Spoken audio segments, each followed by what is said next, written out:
Hey, what is going on everybody? My name is Alvy Macias, and in this video, I'm going to be explaining the 10 things that I no longer buy to save money, and hopefully you will too. Coming right up.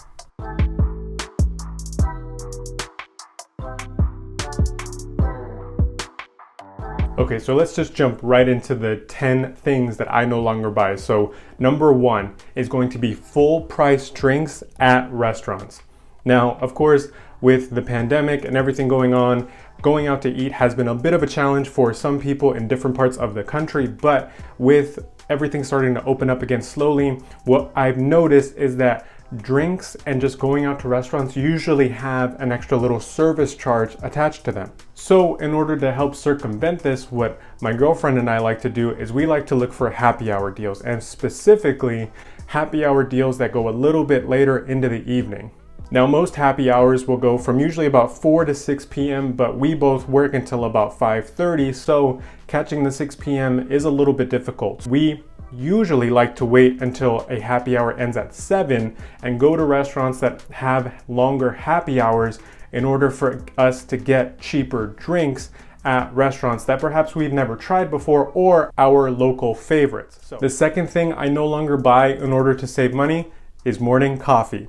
Now, of course, you can be the Graham Stephan and just make 20-cent iced coffee every single day. On occasion, I do in fact go to Starbucks and get some coffee in the morning. And as a matter of fact, I actually went to Starbucks this morning when I'm recording this video.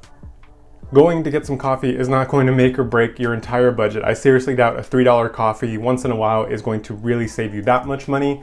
This is more so in the long run. So generally speaking, my work has a coffee station in the staff break room. So instead of going to Starbucks every day and getting a $3 coffee, I basically just make coffee at work and use that as my morning coffee. So if you factor in $3 every day for 5 days, that's $15 over the span of a month. That's $60. I had to do some mental math there. That's $60 that I get to save and keep in my pocket. It's kind of like that phrase, a penny saved is a penny earned. Something as simple as a $3 coffee can save you money in the long run, but it's not going to make you a millionaire. And I understand that, but it's more so the premise, just being able to save money where I can, especially if I already have free coffee at work. I might as well just drink the free coffee at work. Now, the third thing that I no longer buy in order to save money is clothes.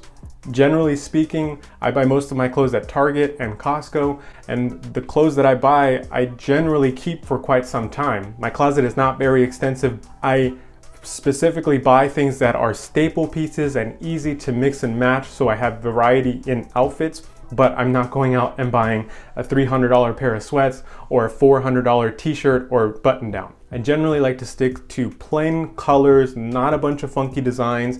Most of the time, I just wear sweats around the house anyways. And now the fourth thing I no longer buy in order to save money are shoes. Just like my clothes, I generally don't buy a lot of shoes because the shoes that I do buy, I take care of, and yes, I do wear them. I don't have just a stockpile of Jordans back there. I buy shoes to wear my shoes, and this has helped me really cut down on my cost of buying shoe after shoe after shoe when I only have 2 feet, and I mostly buy shoes until I run them into the ground. As soon as maybe they're starting to tear apart, then I'll think, okay, maybe now I should buy a new pair of shoes. But again, I don't buy a lot of designer shoes, nor do I want a bunch of designer shoes. I want shoes that are practical and I can actually wear. Hey, if you're liking this video and if you're finding it helpful, please remember to hit the like button down below. It's free and it seriously helps support this channel and get this video in front of other people who could find this information helpful as well. Thank you. Also, if you want to stay up to date and get more videos from me, remember to hit the subscribe button down below. It's the red one. Make sure it turns gray. I greatly appreciate it. And also, apparently about 95% of you all watch these videos and you're not subscribed. So what are you waiting for? Hit the subscribe button down below. The fifth thing I no longer buy in order to save money is lunches at work. Just like the coffee example, most of my lunches now come from my house. I have a bunch of leftovers, we buy sandwich meat, and we strategically try to bring lunches 5 days of the week, which is how many days we work, in order to cut cost and not go out to eat 5 days a week. Now, again, with the coffee example, of course, every once in a while, if you go to Subway or have Chipotle for lunch, it's not going to really make or break your budget, but it's the principle. If you constantly go out and spend $10 on lunch 5 days a week, that's $50 times 4 weeks in a year, that's $200 a month that you're spending on food when you have food in your fridge. Most people have food in their fridge, so just bring your lunch to work. The sixth thing is hotspot data for my phone.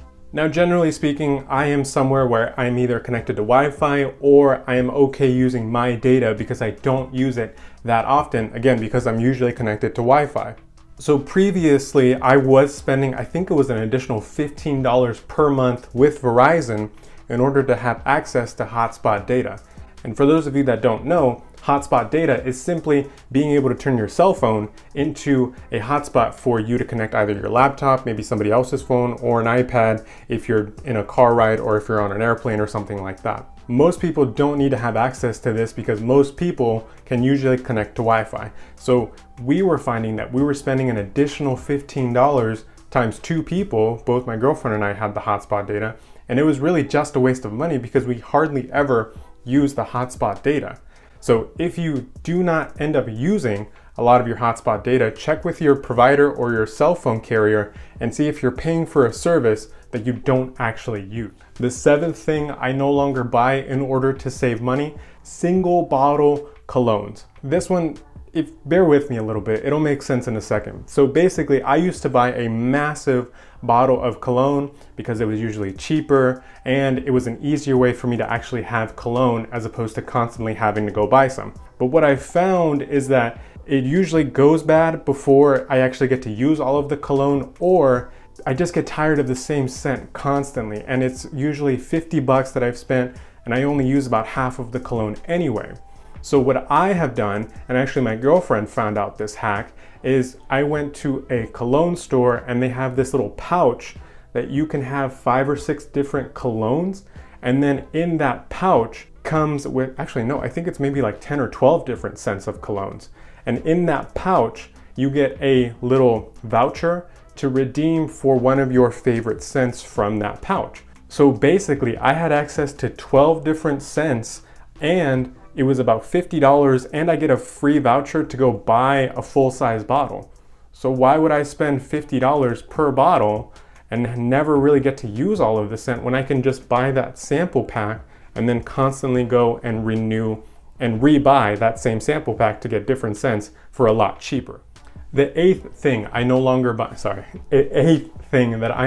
buy in order to save money is cable. Like most millennials and like most people in general now are not really sticking to their cable providers, we don't find the need for cable, hardly at all. We love YouTube TV because it provides us with easy on-demand access to our favorite programs, local channels, and it's a lot cheaper than having to go through a cable provider because there's no upsells, there's no dealing with customer service. It's all done through the internet and through YouTube, and it's a really efficient system. If you have cable right now, and if you're paying for cable, really consider how many times you're watching TV and how much value you're getting out of that cable provider. In most cases, most younger people are cutting the cable in order to go with just solely YouTube, Netflix, Hulu, whatever the service provider you use that you actually care about. Now again, I'm not saying to completely cut out cable if you actually use it and you enjoy it, but for most people watching this video, you're probably on YouTube, you're probably watching YouTube quite a bit, and you don't really need to have cable in your home. So consider cutting cable to save money. Number 9, most people have probably seen this video right here where I talk about iPhone upgrade programs and how it's a scam, but I do not believe having a phone should come with a payment plan. What I like to recommend and what I have done is just pay for my phone up front in order to not have to pay for the payment plan of my phone. Yes, this can have a whole separate video as to why I do this, and a lot of people might disagree with me, and if in fact you do, let me know down in the comment section below. I like to save the $50 each month from my phone. In case you don't know, most iPhone upgrade programs require a monthly payment for you to have your phone, which then you can turn in and upgrade later on. But that's an extra $30 to $50 per month that you're spending on your phone that I am not spending. And I'm saving that money and I'm able to use it in other places. So if you have an upgrade program right now, or if you're paying installment plans on your phone, consider not having that payment plan and potentially trying to pay off your phone in full and keep it for more than 2 years, because this phone right here is an iPhone 11 Pro Max, and I plan to keep this sucker for quite some time, barring anything crazy happening. But I generally don't care for having the newest technology, and my iPhone 11 Pro Max works just fine. And the number 10 thing that I no longer buy in order to save money is travel. This one can be a little bit controversial because with the pandemic and everything going on that happened in 2020 going into 2021, travel was not very accessible for a lot of different people. And even now, travel is still something that I'm a little weary of. I've basically decided that I'm not going to travel for the rest of 2021 and potentially going into 2022 unless I take a road trip or something. But a long, extensive flight with a hotel room and going away for maybe a weekend or something like that is not really in my plans. I'm not having to spend all that money on travel, accommodations, and all the extra stuff. This in turn allows me to focus that money that would have gone to travel to other things that I'm working on at the moment. Traveling is not on my radar, at least not anytime soon. And that's what I like to do in order to save money. Question of the day for you: what do you cut out in order to save money? Please let me know down in the comment section down below. All right, thank you so much for watching today's video, y'all. If you would like to see the video I talked about for the iPhone upgrade program, I'll link it right up here. And remember to subscribe to the channel. It seriously helps me out. And I will see you next week with another video. Bye.